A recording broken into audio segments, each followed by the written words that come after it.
দর্শক, আসসালামু আলাইকুম রহমতুল্লাহি বারাকাতুহু। কলিজার ভাই ও বোনেরা, যে যেখান থেকে আমার ভিডিওটা দেখতেছেন, একটু লাইক, কমেন্ট, শেয়ার এবং সাবস্ক্রাইব করে দিবেন।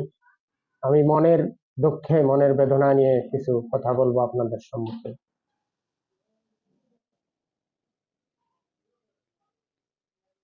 সে কথাটা হলো,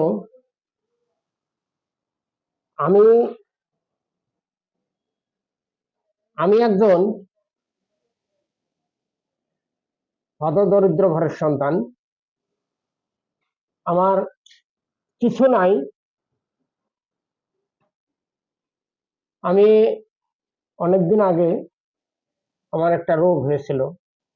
রোগ হওয়াতে আমি কিন্তু অচল হয়ে যাই, আমি পঙ্গু হয়ে যাই। এই বিশ্বে জোরের কাজ কাম করতে পারি না। আমি একজন অসহায়।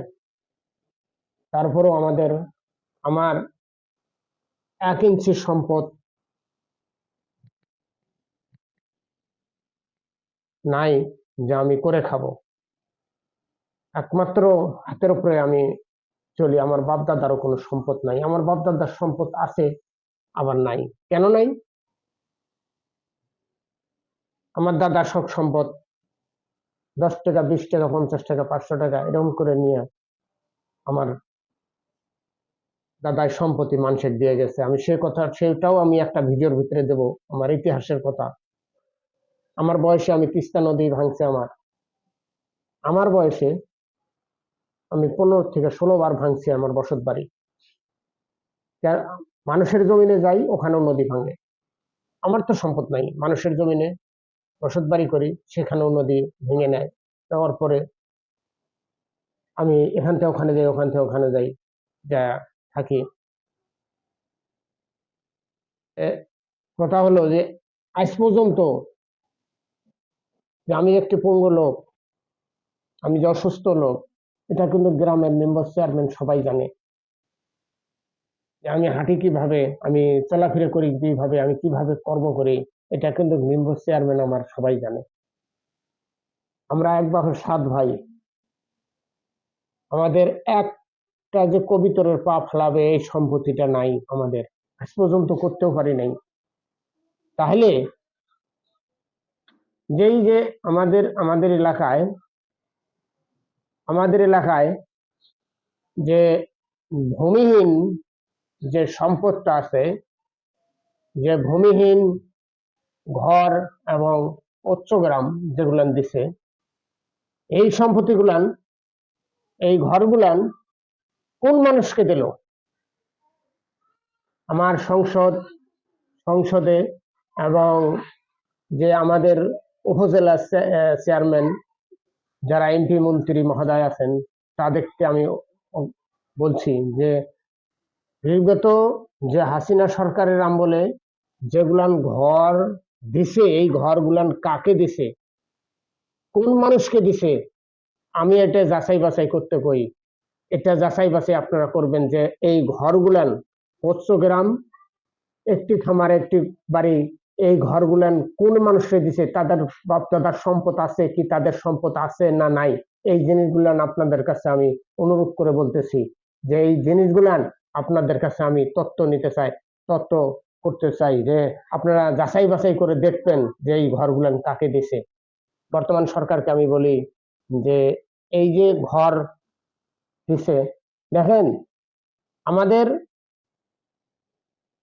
এই যে একজন নিরহ, তা আমার যে কিছু নাই, আমি যে একজন অচল, আমি যে একজন গরিব, আমাকে না দিয়া আমাদের উলিপুর থানার সন্তোষগ্রাম মৌজার ভিতরে, আমি আমার মনে হয় যে আমাদের এলাকায়, আমাদের যে ইউনিয়নটা আছে, যে সন্তোষগ্রাম মৌজাটা আছে, এই মৌজার ভিতরে মনে হয় অচল নিরহ মনে হয় আমরা ছাড়া আর কেউ নাই। আমি যদি আমার ফ্যামিলির ভিতরে যদি এইরকম থাকার পরেও যদি আমরা একটা কার্ড, একটা পঙ্গু ভাতা, একটা বয়স্ক ভাতা, একটা যে ঘর কিংবা একটা এই একটি ঘর, একটি বাড়ি, একটি খামার, যদি আমরা যদি যে যেতুগুলান ঘর সন্তোষ গ্রামের ভিতরে কি একটা ঘরও আসে নাই?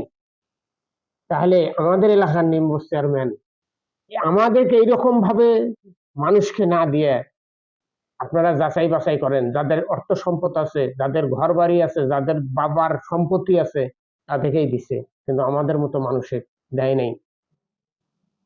আমরা ওইদিকে পৌঁছিতেই পারি নাই। কেন হয় নাই?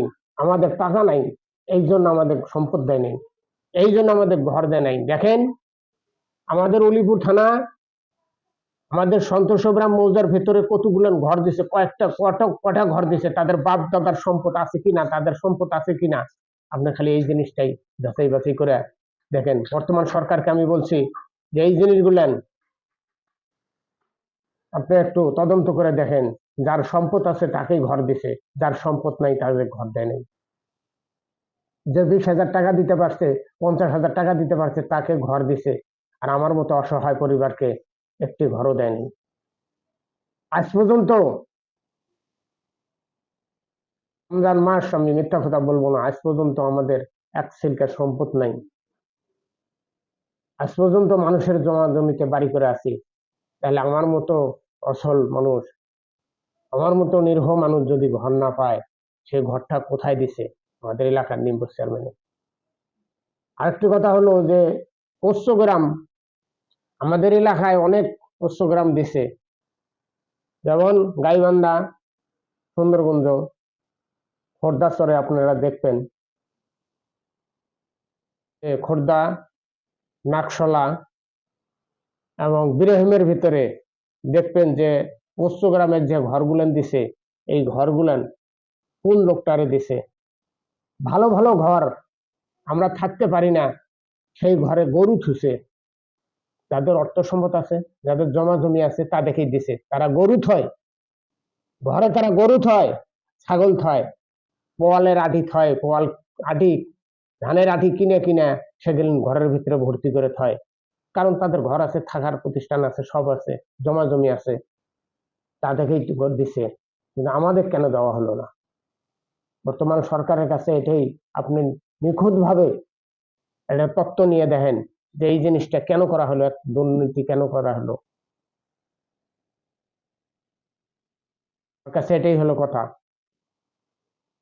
আমার মতো নিরীহ মানুষ যদি ঘর না পায়, আমার মতো নিরীহ মানুষ বৎসগ্রামে জায়গা না পায়, পাবে কে? কাকে দিল এই ঘরগুলো, দিল কাকে? এটাই আমার বর্তমান সরকারের তারেক জিয়ার কাছে আমার অনুরোধ। আপনি নিশ্চয়ই এটা তদন্ত নেবেন যে ঘরগুলানের কি অবস্থা, ঘরগুলান কি পরিস্থিতিতে আছে, ঘরগুলা কার নামে আছে, সে তার বাপদাদার সম্পদ আছে কিনা, তার সম্পদ আছে কিনা, এই জিনিসটা যাচাই বাছাই করবেন, আপনার কাছে এটাই অনুরোধ। তাহলে দেখবেন যে চোর কোথায় আছে, চোর কাকে কয়, দেশটারে ধ্বংস করছে কেটা, অবশ্যই বাড়াবে।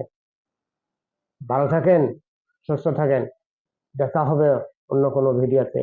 মনের দুঃখে, মনের বেদনা নিয়ে আমি কথাগুলো বললাম আপনার সামনে, আপনাদের সামনে। আপনারা যত পারেন বেশি বেশি করে লাইক কমেন্ট শেয়ার করে বর্তমান সরকারের কাছে যেন আমার এই ভিডিওটা পৌঁছে, আপনাদের কাছে একটাই অনুরোধ। ভালো থাকেন, সুস্থ থাকেন, দেখা হবে অন্য কোনো ভিডিওতে। আর আমার চ্যানেলটা, মনের দুঃখে আমি একটি চ্যানেল খুলছি সারা বিশ্বের মাঝে এই জিনিসগুলো ছড়ায় দেওয়ার জন্য, যে বাংলাদেশ যে কিরকম দুর্নীতি করে গেছে হাসিনারাম বলে, এই গ্রামের মহৎ মন্ডলী, নিম্ব চেয়ারম্যান, উপজেলা থেকে শুরু করে যে কি দুর্নীতিটা করে গেছে। এই ঘর, হাসিনা সরকারের ঘর কিন্তু কম দেয় নাই, অনেক ঘর দিছে, বহু ঘর দিছে। এই ঘরগুলা কে পালো? কে পাওয়ার যোগ্য আর কে পাচ্ছে?